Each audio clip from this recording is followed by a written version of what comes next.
Today we're gonna, okay, so we as a people, we always unite to each other. Not just because in one country, but also from a different country. Why do we need to unite? To build connection to each other. Not just connection, but also to create an interconnectedness and cultural exchange between each country. Am I right? Yes! If you understand me, say,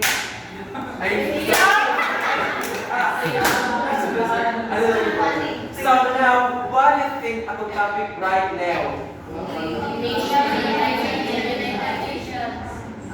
From the word League of Nations and United Nations, unsay masunsay mo pagpapatan? Yes. Unsay mong expectations on the topic for today? Very good. That's what I said earlier. Okay, so now our topic is all about League of Nations and United Nations.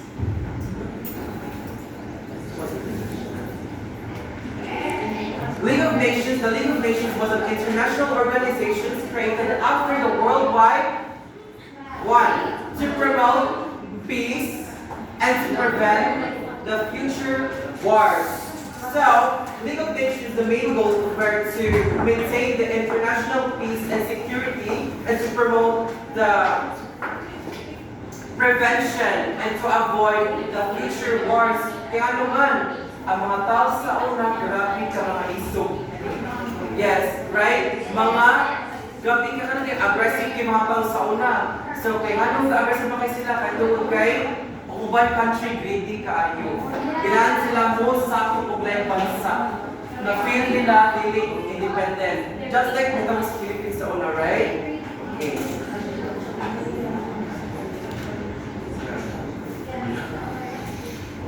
So now, yes, by providing a forum for resolving disputes, yes, ang pag-prevent nila ani sa World War I, pag-prevent nila sa war sa una kay grabe. Aggressive yung mga tao, gano'n aggressive na sila. Aggressive na sila. Okay, can you please read the League of Nations?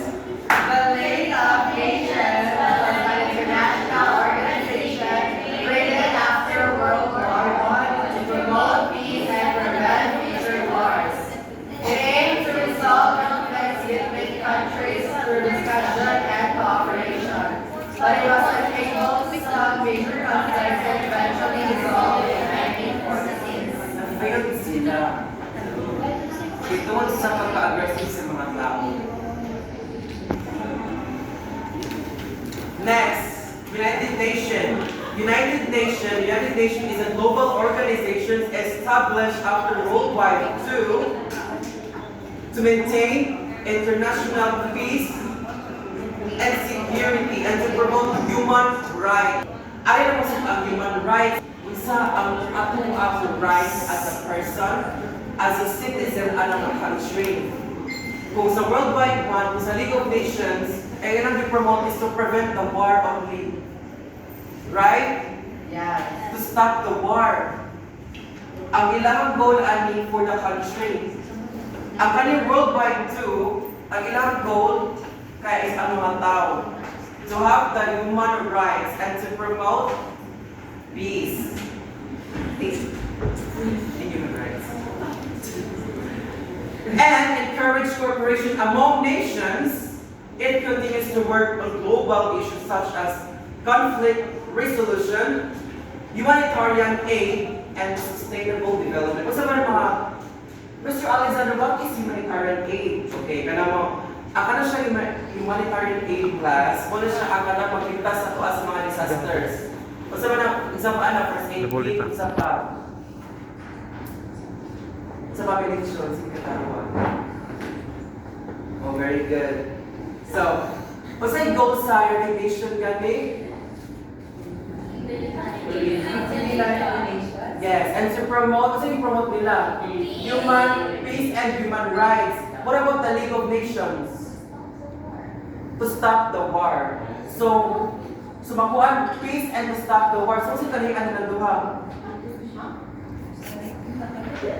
Ang kanayan sa League of Nations, ang League of Nations kay ilang goal na jud to prevent the war. Ora. Pero sa United Nations, from the word United Nation, para sa mga tao, human rights. Kagets? Kagets? Tama?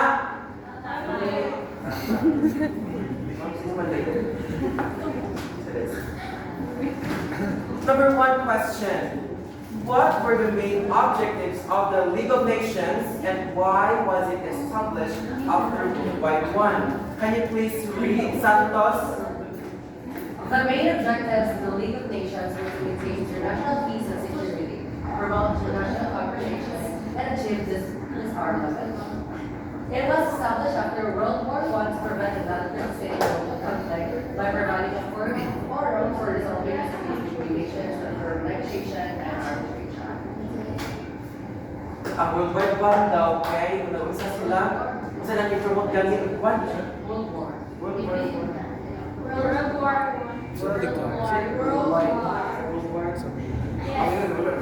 Ikaw, layo na sa kayo. Yes. Ang ano yung itong World War I kahit to prevent kung sa ito Another devastating global conflict. number two. Number two question, guys. How did the Treaty of Versailles influence the creation and structure of the League of Nations? Can you please read this one, Patad? Number two. The Treaty of Versailles formally established the League of Nations, incorporating its covenant as the first part of the treaty. The structure was influenced by the desire of the big for its powers, particularly the U.S. President Woodrow Wilson, to create an international body that should enforce the equal terms and prevent future aggression. Ang ano daw siya ang part kay ang tungkol sa pagka-desire sa US President kay like to create an international body that would enforce peace and paano siya to prevent future aggression. Simple naman sa na, di ba? Sunta naman siya. Okay, please collect ko. What were the major successes and failures of the League of Nations in maintaining international peace during the 1930s and 1930s? Major successes were resolving minor territorial disputes in the 1920s, while major failures were its inability to prevent aggression by major powers in the 1930s. Successes included mediating the Aden Island dispute 1921 and the also dispute 1924. Failures included its inability to stop Japan's invasion of North Korea. 1931, Italy's invasion of Indonesia. 1935, and Germany's rearmament and its expansionist policies. Yes. According to my research about anemia, the results of minor territorial disputes in the 1920s kaning Islands kapag 1921 daw. Kaya ang failure nila, na-failed sila just because inability to stop the aggressions. Aggressions by the major power in the 1930s sa Japan and invasions of Manchuria. Akala sa Manchuria na island siya. Igtan na. Yung island siya. Like, ano siya na island, like, na-feel sa Japan sa unang mga panahon. Ano siya na island, like, naging dependent kayo sila. Pero, like, mga po kayo, akala siya pag nag-reading kayo sa una, so, ilan isa pa kaning na island. Pero karon kayo, ilan naman, like, nabawi naman sa layang Manchuria kaning Manchuria. Yung ano pong Italy's invasion kayo, sila and Germany's, yes, encouragement and expansion, like wala yung ikuan mo kanang grabe dyan ilang ito ng kuan sa una, like even though, like parang ang uban Even though ako ba na ka ng islands, kay pagtuo din ako ng, ay, ano siya ka island dependent, like dependent siya, pero hindi mo to ilan ako sa una. Na-famous sila kaya ano man, nilaban mo ng island. So kailangan ang Pilipinas, kung anak, punta ka, dili pa, pasagad. Di ta pasakop guys ha. Yes, kaya kung pasakop mo, ayun, di ta pasakop. Next, why did powerful countries like the United States fail to join or fully support the League of Nations? Okay, answer niya, kaya ang mga senador sa US sa una, perting talawan na. Yes, talawan sila kaya ano pa, read this one, Rex, number 4. The United States failed to join the league due to the lack of political support and isolationist sentiment within the U.S. Senate.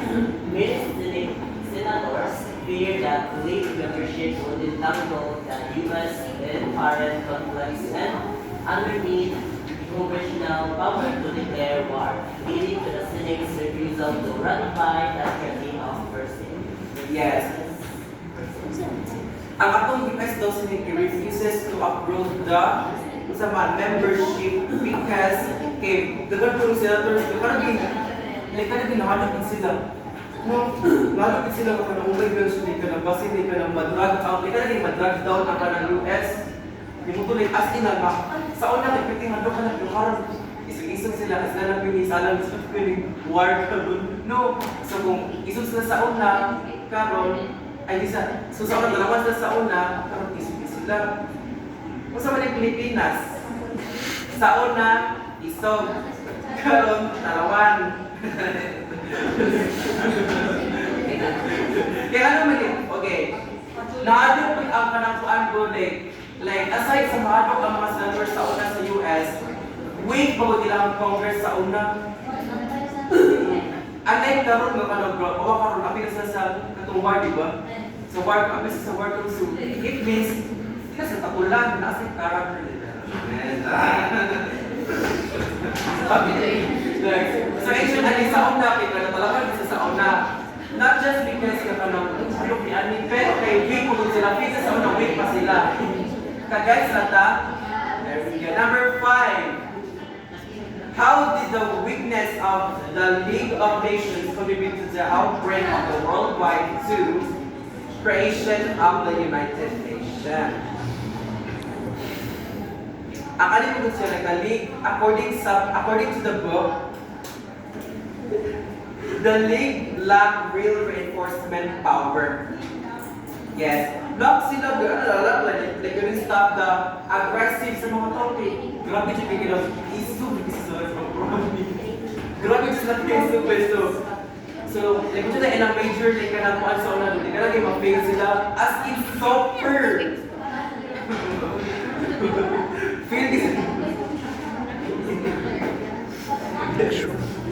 Which prompted the leaders to create a stronger organization. Abi kay week ta dili ta mangitag way, nga mo iso mo itatag way, kita country. Ang Pilipinas, sa Pilipinas, need na to magpaka-strong. So, kasi ko lang sa Pilipinas, aside sa armas, yes, good governance. So, ini ka, buta ninyo dito na kuwan. Tulungan, ayaw pakamang. Hindi ako pakamang.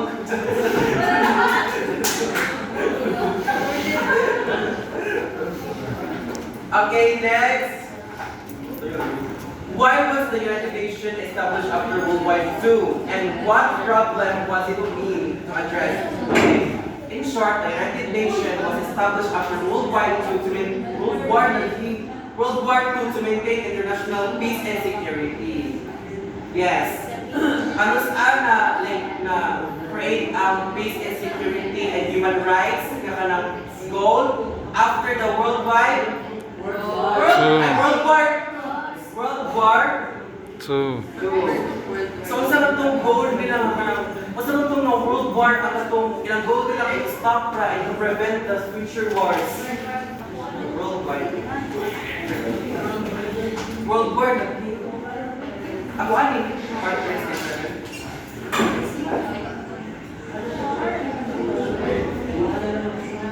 Ibo mo na.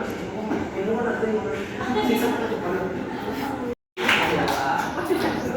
7. So what are the main organs of the United Nations and what are their specific functions? So for number 7, please read everyone.